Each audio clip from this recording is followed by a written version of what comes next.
You're about a month away from the TNA 1 year anniversary, and there's lots of rumors in the dirt sheets at the time that you might be trying to bring Sting in. Wha Who was the main person making contact? We've heard before that obviously you had a relationship with him from your time in WCW, but your dad did going back to when Sting was breaking in Memphis. Who was talking to Sting, and why did you guys think he was an important acquisition for your company? So the in-ring component of Sting really, I don't think I need to kind of go into anything there. For at this point, especially, we're talking 2002, 2003. Literally, the franchise of the brand that went away, and now there's just at this time WWF/WWE. When did they change initials? So I get my Oh, two.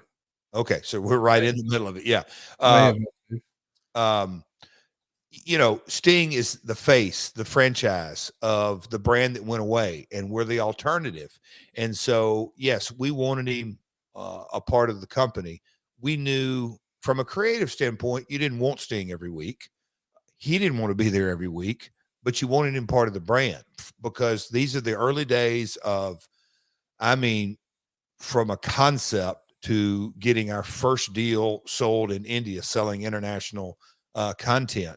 We needed names that were part of the brand, not one-offs like I don't know at that time, a Hacksaw or a Rick Steiner or something like that. We needed names that would carry weight in international markets as well as the licensee program because we'd had multiple meetings and who are we going to get under contract that could carry weight in those two departments, and that's how you get the ROI. And so Sting, I don't want to say he's just at the top of the list. I don't want to say, I mean, he was so far above everybody else because um, he wasn't a WWE name at the time, like at all.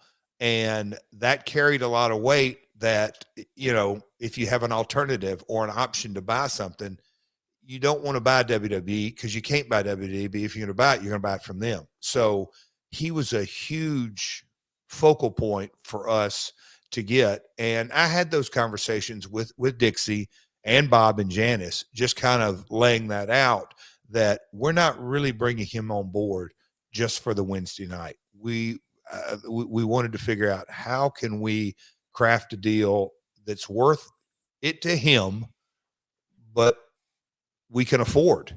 That was an investment outside of the talent budget.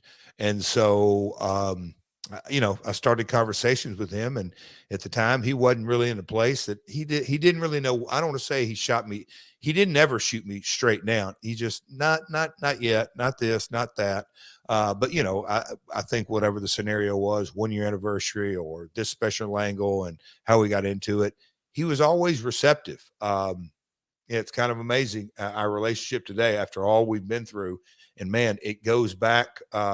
We just talking in catering the other day, 1985, when he drove cross country with him and Warrior, just kind of the whole history of, I'll say, the Jarretts and Steve Borden. It's pretty fascinating.